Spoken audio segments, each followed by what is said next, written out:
Africa's outlook this year is as diverse as the continent itself. In the West, the geographic focus of militant groups is moving south, placing the coastal nations at jeopardy. It's also affecting the behavior of the local policymakers. To the east, the quest for revenue is leading to economic liberalisation. The road ahead is riddled with controversy as the old political elites are unwilling to give up power. Meanwhile, in South and Central Africa, people will vote for new representatives. Some elections will be free, some will be unfair, and some hold the potential to turn violent. All these trends are taking shape in addition to the usual economic shortcomings and political reforms. So let's talk about Africa in 2020. I'm your host Shirvan and welcome to Caspian Report.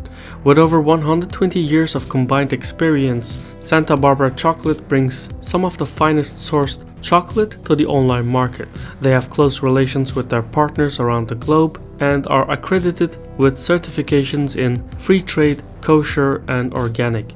As artisans in their craft, Santa Barbara Chocolate offers gourmet compounds, handmade gift boxes, while also catering for a wide variety of dietary preferences. Check out their website and use the promo code CaspianReport to get 15% off in any category of items.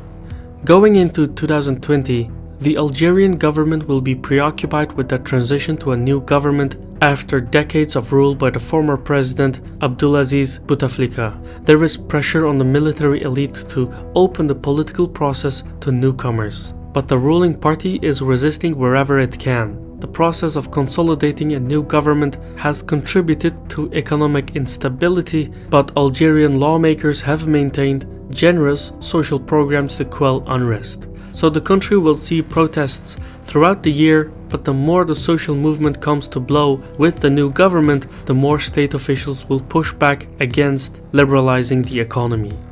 In the Sahel, the governments of Burkina Faso, Chad, Mali, Mauritania, and Niger are frustrated with the lack of process in the fight against the local jihadists. Since 2016, attacks have increased fivefold, with more than 4,000 deaths reported in the previous year.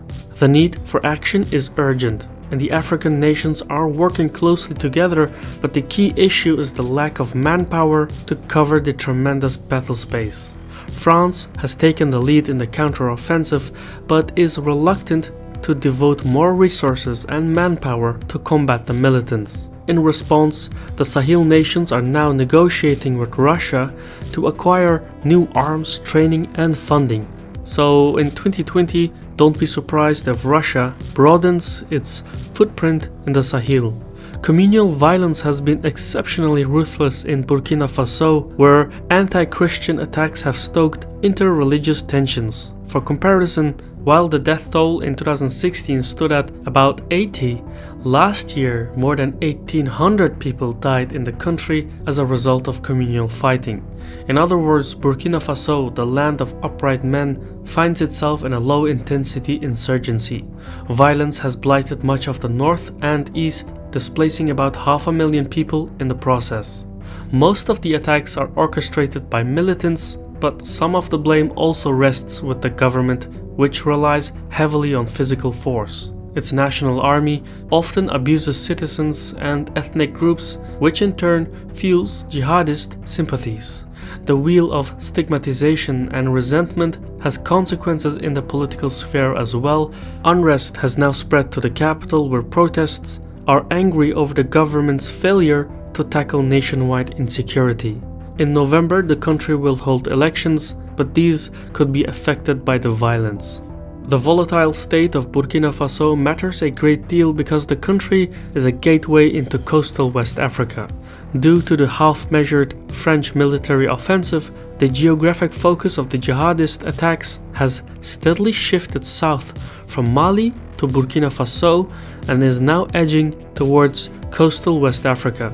The nations of Ghana, Sierra Leone, Benin, Senegal, and the Ivory Coast are particularly vulnerable due to weak governance, inter-ethnic violence, drug trafficking, and illicit mining, all of which offer fertile recruiting grounds for militants.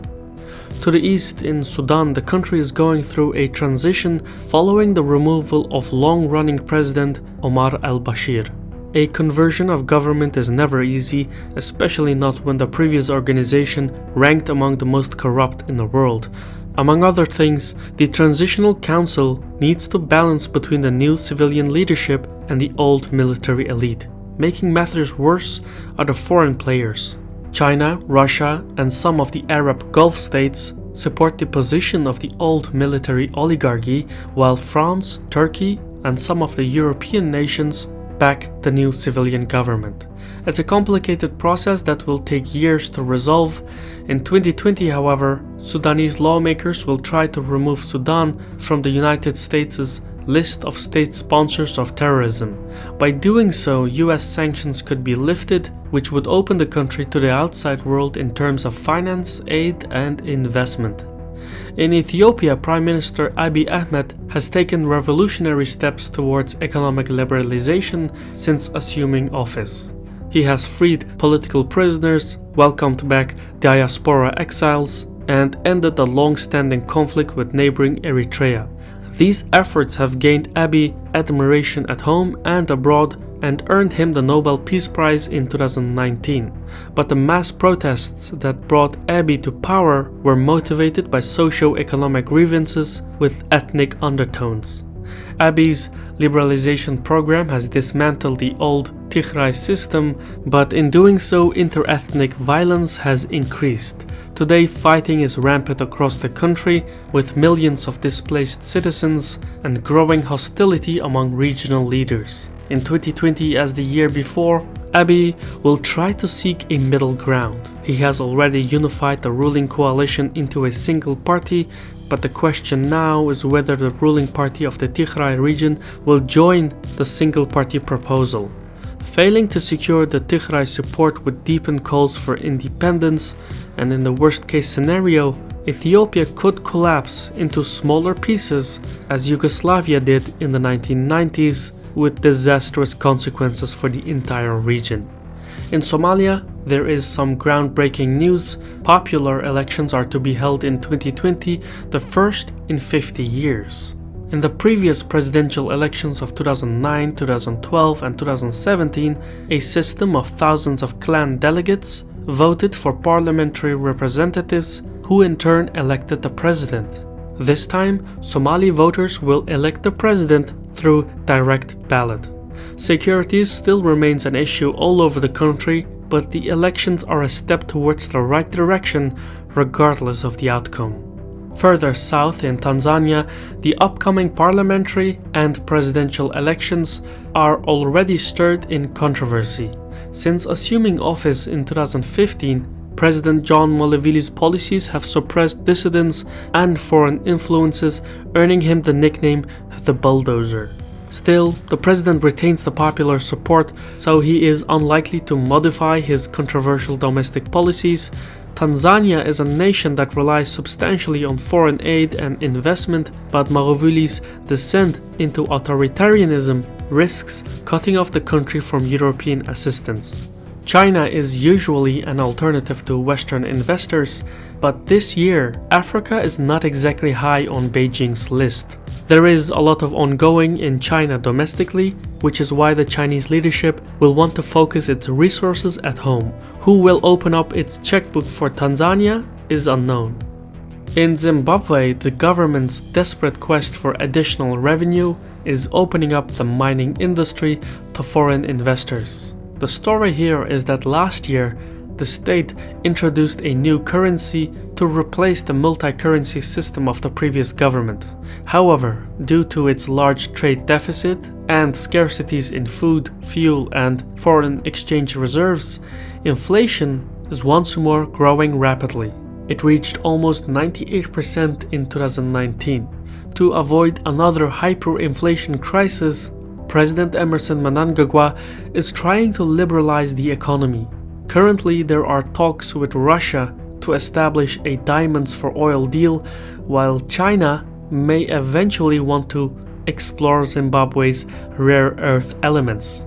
Opening up the mining industry could rectify some of the economic defects, but it's a process that will take years. In South Africa, there is infighting within the ruling African National Congress Party. The head of the state will have to find a balance between the populists and pro-business segments to maintain a hold over the party. The intra-party division also impedes the government's ability to pass reforms, and many nationwide socio-economic grievances are likely to remain unaddressed this year regardless of the urgency. Elsewhere in Africa, it's election season. In 2020, voters across the continent will choose their leaders in local, parliamentary and presidential elections. Here are some of the most significant highlights in order of date. The island nation of Comoros will elect a new National Assembly, while Cameroon will hold local, Senate and Assembly elections. Togo will choose its next president in a new two-round electoral system. It will be the first time such a vote is held since the restoration of presidential term limits in the country. Mali will also hold two-round parliamentary elections, while Burundi will choose its president first, then new members for the National Assembly. Voters in the Ivory Coast will elect a new president using the two-round system. The current head of state will not be running, and the situation is tense because old political fault lines are resurfacing. Parliamentary voting in Guinea will also be anxious. The elections were postponed twice before because some Guinean lawmakers wanted to hold a referendum to lift constitutional term limits. Now there are massive anti-government protests in the capital, and the mood will clearly affect the upcoming polls. In Ghana, the nation will choose a new president and parliamentary members, while Chad will finally hold parliamentary elections after 5 years of postponing. It goes without saying that some of these elections will be free, others will be unfair, and some could turn to outright violence. The latter point is especially true for the Central African Republic. Former President Francois Bozize has returned to the country after 6 years of exile. He's put himself up for a vote in the December elections, which has frustrated the armed rebel groups that fought against him. What makes the situation especially volatile is that Bozize is protected by Russian mercenaries with ties to the Kremlin. How this will go down is up in the air. There are more elections and developments ongoing in Africa, but security in the Sahel, reforms in East Africa, and the controversial policies in the southern continental regions make up the most important stories to watch this year. I've been your host Shirvan from Caspian Report. Credit goes to our community on Patreon and YouTube for supporting us to produce more content. Check out the links in the description for more. Thank you for watching, and Sahol.